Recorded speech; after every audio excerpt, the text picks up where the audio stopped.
Hola, buenas tardes. Yo soy la doctora Mirel Donají Arango Mathieu. Soy especialista en medicina de urgencias y tengo la alta especialidad en toxicología clínica.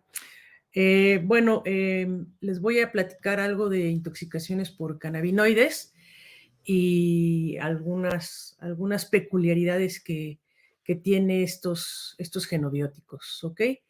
Y pues bueno, las subespecies principales que podemos encontrar son la sativa, la indica y la ruderalis. Son las que más frecuentemente encontramos prácticamente en todo el mundo. Em, los productos, como se puede consumir los cannabinoides, uno es propiamente de la planta, de la marihuana. Toda la planta tiene cannabinoides, tienen las flores, las hojas, los tallos. Otra manera es haciendo una resina concentrada que se deseca y después se prensa, y esto es el famoso hashish. Y por último tenemos el aceite de cannabis, que son aceites esenciales y que se utiliza la resina extraída con algunos solventes. Esta es la manera en cómo podemos encontrar los cannabinoides. En últimas fechas se han generado compuestos o se han generado elementos que son para comer, tanto en productos de gomitas y este tipo de presentaciones, ¿ok? Pero bueno, estas son las habituales. Mm, el- la planta de la marihuana tiene aproximadamente 500 componentes químicos diferentes.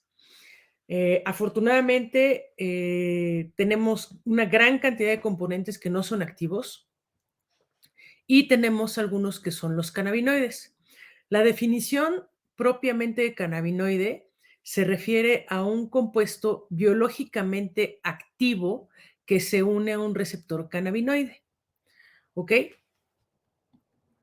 Nosotros tenemos tres tipos de cannabinoides. Son los endocannabinoides, es decir, los cannabinoides que produce mi organismo. Otros son los fitocannabinoides, es decir, los que encontramos en la planta de la marihuana. Y por último, los cannabinoides sintéticos, es decir, que gracias a los estudios que se han realizado a lo largo del tiempo, hoy por hoy es posible crear en el laboratorio algunos cannabinoides. De los cannabinoides más frecuentes, o más bien de los que más se hablan, son dos: la anandamida y la 2-AG. Y la 2-AG es la que más se ha estudiado, por decirlo de alguna manera, porque resulta ser que los endocannabinoides, una vez que ejercen su efecto, se degradan rápidamente. De los fitocannabinoides, los 6 más frecuentes que vamos a hablar son los tetrahidrocannabinol, el cannabidiol, el cannabinol, el cannabigerol, el cannabicroneme y el tetrahidrocannabivarin, ¿ok? Esos son los más famosos. Específicamente hoy vamos a hablar un poco más del tetrahidrocannabinol y del cannabidiol, perdón. De los cannabinoides sintéticos también se han desarrollado una gran cantidad de cannabinoides sintéticos con la finalidad de entender el funcionamiento, la fisiología y prácticamente la estructura de los cannabinoides endógenos, porque los cannabinoides endógenos, como les había mencionado, se degradan rápidamente después de ejercer su efecto. Y los dos más importantes, o de los que van a encontrar más en la literatura, es el donaviol y el nabilol, ¿ok? Son los más frecuentes. ¿Cómo funcionan los cannabinoides? Ya sea que sean endocannabinoides, ya sea que sean fitocannabinoides o ya sea que sean los cannabinoides sintéticos, van a actuar en un par de receptores. Estos receptores son receptores cannabinoides y hay de dos tipos: el CB1 y el CB2. Ok, el sistema cannabinoide comprende, como ya mencioné, receptores. endocannabinoides, enzimas de síntesis y enzimas de degradación. En 1980 se descubrieron los receptores CB1 y CB2. O sea, realmente tiene muy poco tiempo el estudio de este sistema cannabinoide. En 1990 se pudo determinar la presencia de endocannabinoides. ¿Y por qué? Porque son ácidos grasos libres que se hidrolizan rápidamente in vivo. Y entonces buscaron el desarrollo de versiones mucho más estables de cannabinoides sintéticos para poder entender cómo funcionaba el sistema cannabinoide. La localización de los receptores prácticamente está muy bien establecida. Los CB1 se encuentran en cerebro, en pulmón, en sistema vascular, en órganos genitales, pues sí, en genitales, en músculo. Los CB2 se encuentra eh, vaso, en colon y en el sistema inmunológico. Y la combinación de CB1 y CB2 lo podemos encontrar en hígado, lo podemos encontrar en páncreas y en los huesos. Es por eso que en la actualidad hay una cantidad importante de estudios de diferentes enfermedades donde están tratando de determinar si el uso de algunos cannabinoides pueden funcionar para el tratamiento, control o la mejora de los síntomas de algunas enfermedades. Muy bien, así es como funciona la liberación, la producción y cómo está el sistema de la neurotransmisión de los endocannabinoides.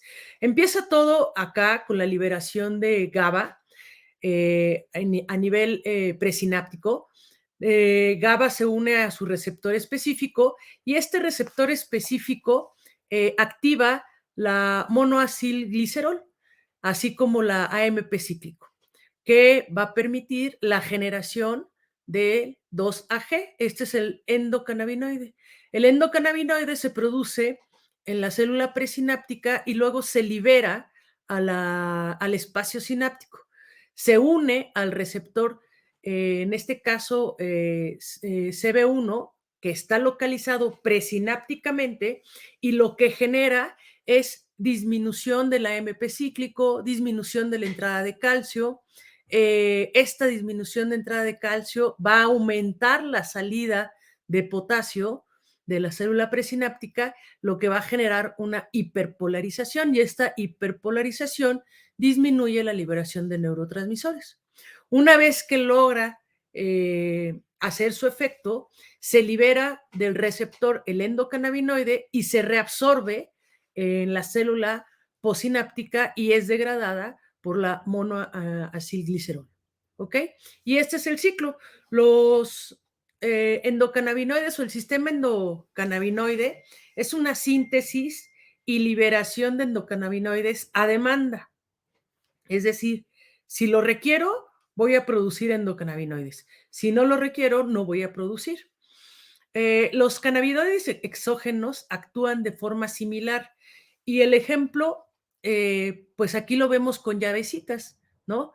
Las llavecitas cafecitas son llavecitas, más bien son cannabinoides exógenos que tienen exactamente la misma entrada para los receptores cannabinoides presinápticos, que son exactamente iguales a los cannabinoides, a los endocannabinoides. ¿Cuál es la diferencia? Uno, la afinidad y el metabolismo. Los cannabinoides exógenos tienen la capacidad de inhibir o liberar o aumentar la liberación de acetilcolina, de glutamato, de GABA, de noradrenalina, de dopamina y de serotonina. Entonces, es por eso la gran variabilidad que hay de las manifestaciones clínicas. Y otro punto importante que hay que considerar es que cada uno de nosotros somos únicos y todos tenemos esta característica de idiosincrasia, que cada uno de nosotros manifestamos de forma diferente tanto a los genobióticos como las enfermedades. Y aquí, pues, es uno de los ejemplos más claros, ¿ok? De las enfermedades donde ya se tienen, pues, básicamente mucha evidencia o una evidencia importante es para el control del dolor neuropático, para la esclerosis múltiple, para cierto tipo de epilepsias que requieren 2, 3 y hasta 4 anticomiciales, manejo paliativo para el cáncer y la pérdida de peso. Esto es bien, bien importante porque se ha estudiado mucho que los pacientes, por ejemplo, como dice aquí de SIDA, pierden mucho peso porque pierden el apetito. Y entonces se ha visto que existen varios mecanismos por los cuales los cannabinoides logran que en este tipo de pacientes en especial recobren el apetito y no pierdan tanto peso, ¿ok? Otras de las enfermedades donde se tiene una moderada a baja evidencia es en el Parkinson, en el Alzheimer, en la enfermedad de Huntington, en las adicciones, en el glaucoma, en el síndrome de estrés postraumático, en el síndrome de la Tourette, la ansiedad y pues obviamente en el cáncer. Se sigue buscando y se sigue tratando de encontrar compuestos que puedan coadyuvar al tratamiento de base que ya se tienen estas enfermedades. Este es un esquema donde explica muy, muy, muy detalladamente, lástima que no se ve tan grande como yo quisiera, pero que explica de forma muy detallada, tanto a nivel central como a nivel periférico, cómo es que en los pacientes con cáncer y VIH aumenta el apetito. Entonces, es todo un sistema ya muy bien establecido y muy bien estudiado y pues bueno, se está utilizando ya para este tipo de pacientes que desafortunadamente son VIH positivo y que tienen SIDA, ¿ok? Bueno, la planta de la cannabis tiene ácidos inactivos. Si yo me muerdo una planta, si corto de aquí de mi jardín que no tengo plantas de cannabis, pero si la tuviera, si yo la corto y me la mastico, resulta que no voy a tener ningún efecto, porque para poder activar a la THC o a todos los cannabinoides, necesitan calor. Esto se llama descarboxilación. Es por eso que se tiene que fumar o se tiene que calentar el hashish, se tiene que calentar en las pipitas o incluso se puede poner en los famosos brownies y comerse porque ahí también se calienta. Y obviamente la velocidad de absorción depende de la vía de exposición. También va a depender los efectos de la calidad de la planta. Hay algunas personas que pues prácticamente en sus domicilios tienen pues sus plantas para consumo propio y entonces crean o aprenden a a tener plantas de muy, muy alta calidad, ¿no? Muy bien. Eh, mm, el tiempo estimado, cuando se fuma la marihuana, el inicio empieza en minutos, el tiempo máximo es de 15 a 30 minutos y termina el efecto de 2 a 3 horas. Cuando se come en brownies, eh, por vía, pues obviamente por vía oral, el inicio empieza entre los 30 y 90 minutos, el pico máximo de efecto llega a ser hasta de 3 horas y termina el efecto, puede ser hasta las 12 horas, que es un tiempo pues considerable, ¿no? Muy bien, la distribución tiene una distribución que se le denomina bifásico. Uno, el THC tiene un volumen de distribución de 2.5 a 3.5 litros por kilogramo. Y sabiendo o conociendo esta información, formación, sabemos que el THC no se puede hemodializar simplemente por esta característica. Solamente se pueden hemodializar los genobióticos que tienen un volumen de distribución de máximo 1 o menor a 1, ¿no? Los cannabinoides son bastante liposolubles y esto permite que se muevan libremente prácticamente en todo el organismo. Y el patrón bifásico inicialmente va hacia los tejidos vascularizados, hígado, riñón, músculo, corazón. ¿Dónde se metaboliza? En el hígado principalmente. Y después se van a depositar en el tejido poco vascularizado y principalmente en la grasa corporal. Una parte importante es que el THC atraviesa placenta y leche materna. Entonces, pues no creo que sea buena idea que una mujer embarazada o que esté lactando fume o consuma de alguna otra vía marihuana. Entonces, el metabolismo dijimos que se lleva a nivel hepático. Aquí lo más importante no es aprendernos todos los metabolitos que se generan derivados de la tetrahidrocannabinol o del cannabinol, los demás cannabinoides. Lo importante es la eliminación, porque resulta que la eliminación, los productos de carboxilación que están marcados aquí como COOH, COOH, dependerá la vía de exposición. En este caso, esta línea punteada roja es la exposición, una exposición simple de fumada, pero los metabolitos que se forman pues están aún liberándose ya, aunque a pesar de que la curva de exposición disminuye rápidamente, pues están eliminando. Y por ejemplo, cuando se consume, empieza el consumo y los metabolitos pues también duran bastante tiempo, pero cuando tenemos un paciente con un consumo fuerte, regular de marihuana, pues mantienen una curva sumamente elevada durante mucho tiempo. Y bueno, ¿qué tenemos que hacer? Primero, los pacientes que llegan a urgencias hay que reanimarlos. Siempre, siempre, siempre tomarles un Destrostix y un electrocardiograma. Siempre en el interrogatorio interrogar qué consumió, cuánto consumió, en qué condiciones lo consumió. Afortunadamente la experiencia que tenemos de los pacientes que consumen drogas de abuso siempre nos dicen qué consumen, cuánto consumen, si cambiaron de dealer, porque eso también es bien importante. Y bueno, algo que es sumamente importante es que no generan un toxíndrome. Es un genobiótico que es muy utilizado, es el tercer genobiótico psicoactivo más utilizado en el mundo y es el número 1 de los ilegales en algunos países que es consumido.